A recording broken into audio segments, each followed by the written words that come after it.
Calderon and his ally George Bush say it's all over. But there are hundreds of thousands of people here who say not until all the votes are counted one by one. On Saturday, 500,000 Obrador supporters filled the Capitol to make one simple demand: voto por voto. Count every vote. We've come here to the ruling party's compound to ask Felipe Calderon exactly why he doesn't want to count all the votes. Mr. Calderon, why not count all the ballots? It would be a question from England. Calderon gave me the brush off, but the man tipped to be his foreign minister, Arturo Sarukhan, defended his man. There is a process called the rule of law in this country, and it is not to be used willy-nilly to bend depending on whether you fancy the results of an election or you don't fancy the results of an election. What we have said is that we are convinced that what was not obtained through the ballot box should not be obtained through the streets. But in Washington, President Bush was too impatient for the full vote count. While the European Union was waiting for a full legal review, Bush called Calderon to congratulate him on his victory. And evidence suggests that George Bush may have secretly tried to help in that victory.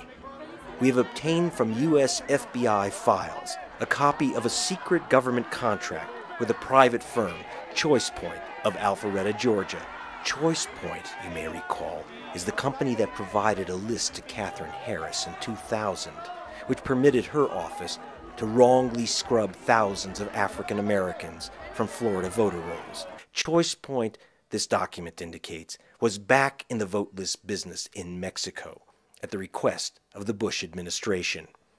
While the cover of their September 2001 contract says it is to gather intelligence for counterterrorism investigations, the still classified appendix, which we have, clarifies that the contract is limited to gathering citizen files and voter lists of Latin American nations, specifically those nations which have leftist presidents or leading leftist candidates for president.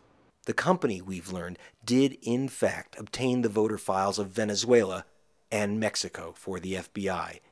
It's difficult to imagine how these files will help in the war on terror, but they can be very useful in influencing Latin American elections. And indeed, we filmed voters in Mexico who found themselves mysteriously scrubbed from voter rolls. No pude votar, no estoy en la lista nominal. Llevo 7 horas formada, 7 horas con lluvia, 7 horas con hambre y llego aquí para que los señores del IFE estén sentados, contentos, tranquilos y sonrientes. El IFE es un verdadero fraude y lo digo como mexicana.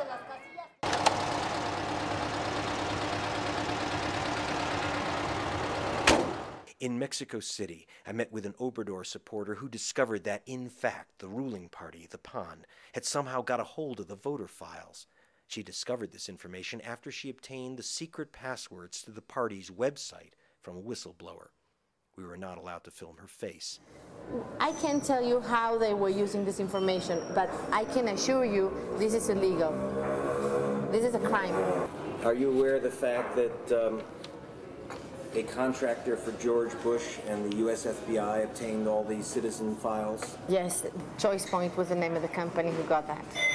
Yes, we were aware of that. But we don't know where this information comes from. We know that it's in the page, the official page of the candidate. But they're not supposed to have these for these No, no, no. They're not supposed to have it, and of course, they're by no way supposed to use it. That's a crime. But it could be very helpful. Well, much more than we ever thought. She showed me on a computer how to get into the hidden pages of the PAN's website. This was Calderon's page, right? If you go into the user, Ildebrando117, and you typed in the password, you could type your name, any name. You could find all her information, where she lives, where she's staying, everything. These are the electoral rolls. Our source believes that the vote counting software was key to the election victory. She showed us proof that the candidate's brother-in-law was paid to write the vote counting software. Was the election stolen? Yes, we can be sure that. The election was definitely stolen. And people should be counting the votes, one by one. Democracy doesn't have a time limit. Thank you very much for your time. We promise not to show your face. Thank you. Why would the Bush administration be so concerned about the presidency of Mexico? There are many issues, but one stands out. It's the oil. We have to fight to defend our oil so they don't take it to another country. López Obrador is going to fight for what we haven't been able to fight for. We have to save our oil. The oil is ours. It belongs to Mexicans. Mexico sells more oil to the USA than Saudi Arabia. Leftist López Obrador has stood steadfast against allowing U.S. oil companies to own any part of the Mexican oil system. The PAN, however, has suggested allowing the U.S. oil majors to have a stake in the Mexican oil operations. We want a country where people aren't persecuted for being rich. People who work have the right to live well, and people who don't work, too bad, tough luck.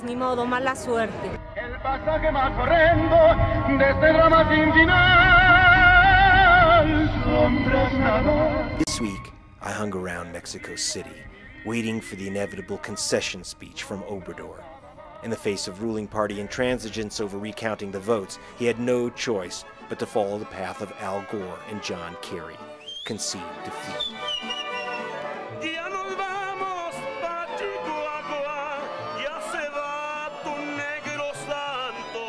While killing time in a dive with some loud mariachis, I ran into filmmaker Luis Mandoki, Obrador's film biographer.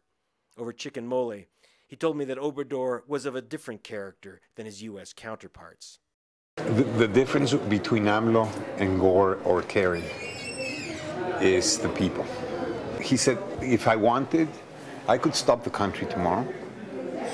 I can. I can block airports, communications, highways. I'm never going to do that. That's not good for the people. He's somebody who's very prudent, very careful. But at the same time, he said, but I'm not going to let him get it because I won the election. I mean, neither Gore nor Kerry had that connection with the country, which he does. And that's where his strength comes from. He invited me to meet with Obrador the next day. When Mandoki introduced me to the candidate, I asked the upbeat Obrador what he would do if the ruling party simply refused to count the votes. If they refuse to count the vote, what are you going to do? Espera, he said. Wait for my answer. It came later that day, before thousands of his chanting supporters. Vamos a pedir que se cuenten todos los votos. He's saying we won't give up, we won't concede. The election's a fraud, and we'll fight in the courts and in the streets, peacefully. And he called for his supporters to march from each of the 300 voting districts to the Capitol beginning Wednesday.